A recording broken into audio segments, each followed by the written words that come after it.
How's it going, Marcus? Thanks for doing this. How would you judge the offensive line's play this season? Not playing well enough, that's for sure. I thought we'd be a lot further along than we are right now. There's multiple layers of things that have happened that I think that have cost us from going in the right direction as fast as we wanted. I think missing a couple pieces, guys getting banged up, and then just we've got to play better, and we got to coach better, and we got to play better. And is there one overlying reason for the struggles? I memean, is it the communication? I mean, is the scheme maybe need to be scaled back or simplified? Just what's the main reason? I don't think it's the scheme. I mean, we run the same scheme everybody else runs. I mean, there's nothing that's really that crazy, I don't think. The communication, I think, has gotten better each week. Like, we're night and day where we were from the start of the season. But obviously we have to keep plugging away and coaching a lot better and putting them in better positions to, for success. Like, maybe it's not the runs that look good on the board, it's the runs that our guys can execute and they feel comfortable blocking. So we got to make sure we continue just searching and trying to find a way to put them in good position, because they're working really, really hard, and nobody wants to play good or better than that group does. And they know that they can play better, and we know we can coach better. And so we're all eager to get out there and try to improve. Coach Beamer talked about doing a lot of self-scout stuff during the bye week. I'm curious, what were your findings after reviewing some of the offensive film, and has it changed maybe how you approach game prep over these last 4 weeks? After the season, I'll talk to you about some of the things I found. I don't want to really broadcast all that right now, but there were a couple of things, just, alignments, people, how certain positions, their demeanor, their eyes, where they were lining up, were some tells, just some schematic stuff of how, a defense could get some tells on you as far as protection and things of that nature. So it was a good week, just to kind of sit back and self-scout. A couple of the young coaches on defense helped us out, did a self-scout on us, like if they were an opponent, and that was really good. So I think we improved and gathered enough information that, it's going to help us moving forward this last stretch. Marcus, we hear all the time, sometimes when a guy comes from the NFL here, complex. And, obviously when you look at it, and Coach Beamer talked about this past weekend, it's easy to look at it and say, okay, it's because it's a pro system. But what are some of the things that does make it a challenge maybe, but when you do bring a pro-style offense in? And I know they used a pro style a little bit last year with Bobo, but some of the challenges for some of these players. Trying to answer this. I hate listening to coaches that talk and give you these same, I'm trying to give you an honest answer. There's nothing that we're doing, especially from a run game standpoint, I've coached at the FCS level. We did the same thing. My dad was a high school coach. He did the same thing. It's basic football. It's block the guy you're supposed to block, teach the guy how to block the guy that he's supposed to block when you're looking at it from my shoes. So I don't think it's complex by any stretch of the imagination. I think, where I have to take a look at myself is not the complexity, but what I'm asking them to do. Like, okay, you're a certain athletic skill set or body type. Maybe you're not I'm going to make this up, you're not a wide zone team. Maybe you're a tight zone team, or maybe you're a gap scheme team. And so that's what we, each week we just keep trying to find, like, what is the run that's going to allow us to, take a breath and have some success. But we are working tirelessly at it. But I really don't think it's complexity. I think it's just, we have to just keep plugging away, and I know that makes you want to gouge your eyes out when you hear that, but we just have to keep plugging away and have to keep working, and eventually it'll click and we'll have some success.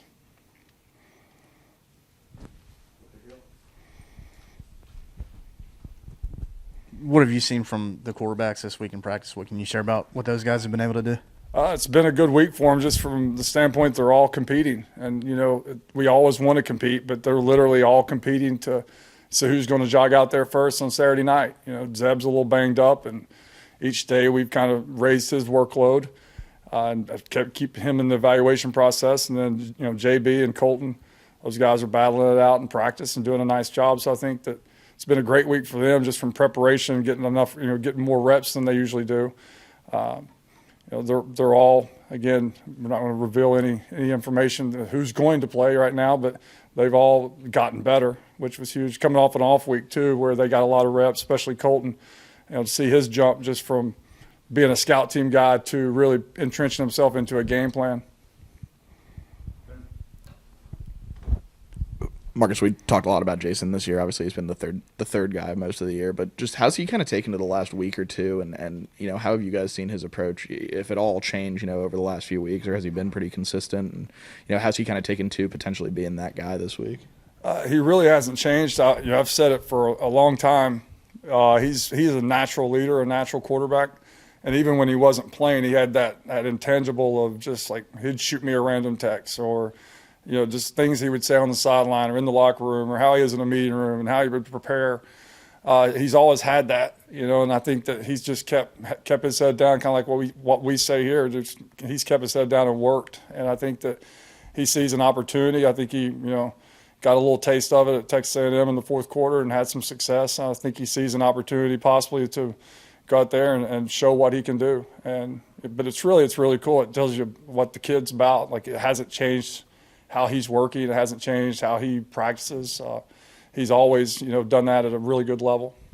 Shane just said on the teleconference that Omega Blake's been running some quarterback on the scout team. I'm just curious, like, how creative do you guys have to get I had to simulate no idea quarterbacks? that, like they said, Sat, you need to watch the defensive scout period or whatever with Omega Blake. And I was like, what are you talking? I thought running routes or something. And he was dropping dimes, man. It was impressive. So we got to, again, exhaust all options. But, I mean, he really did look well throwing the football yesterday against the defense. So.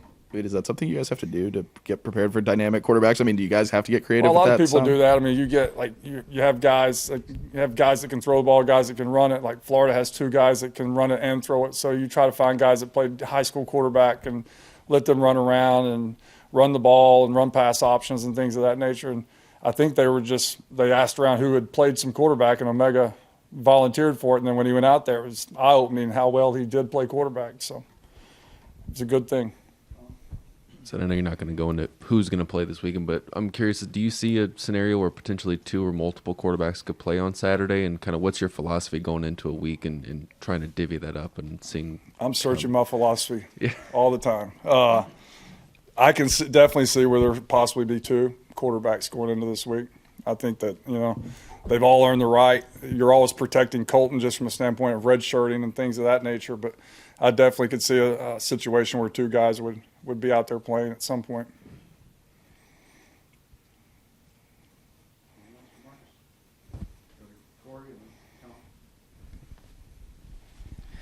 Sat, obviously, Dan has been doing this this isn't the first year he's run two quarterbacks out there. So from your vantage point, with the possibility of having two guys at that position, what are the advantages that you see to having two guys play at that position?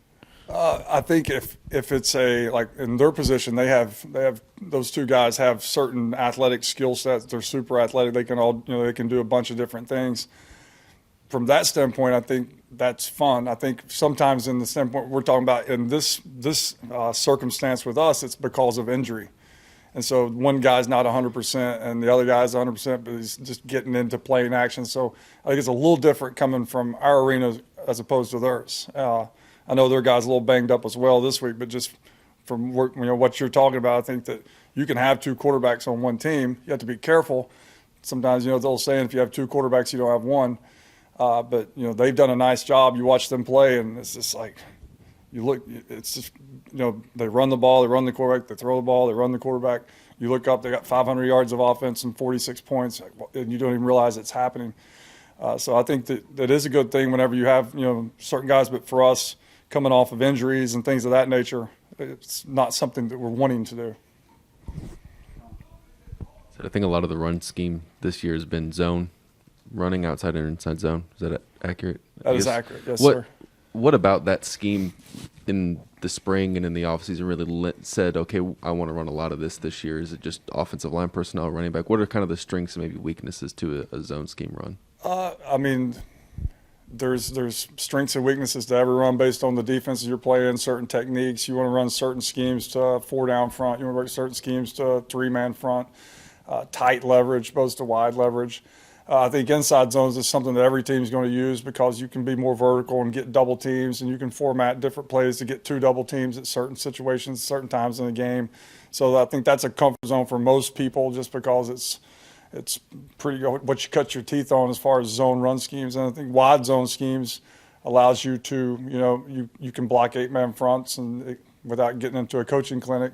It allows you to be a little bit more multiple in the play action game, the nakeds and boots, and you can, certain backs run better wide, and as you stretch a defense, you create more lanes for, to cut up and cut back. So to answer your question, I think that, we went into it knowing we were going to run inside zone and wide zone and then a couple of, of gap schemes, which we're doing.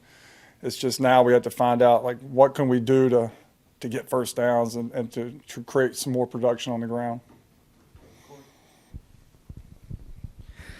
Sat, during your career so far, from other third string quarterbacks that have started the year that you've been around, how would you compare Jason to those guys? Is he further along? Is he kind of where a third string quarterback would normally be at this point in the year? How you just assess that? I think he's further along just because he's played a lot of football, even though whatever level, it doesn't matter. He's played a lot of football and won games, and so he doesn't have a third string quarterback mentality. He operates today. I think that's kind of leads to what I was talking about earlier, just how he's handled himself, how he operates, and communicates during meetings and to the team. I think it's because he's been a starting quarterback for multiple years, and so I think that helps him in this situation. I told him the other day, like, if you get a chance to get in there, it's the perfect storm for you just because you were able to get here, get your feet wet, feel the speed of an SEC football game, see how it, be on the headsets, hear it. And, now is a certain time, like, there's a reason for everything. Like, this is a great time for you to have a chance to play and show what you can do. And we didn't decide to throw you in the fire. You were able to ease into it.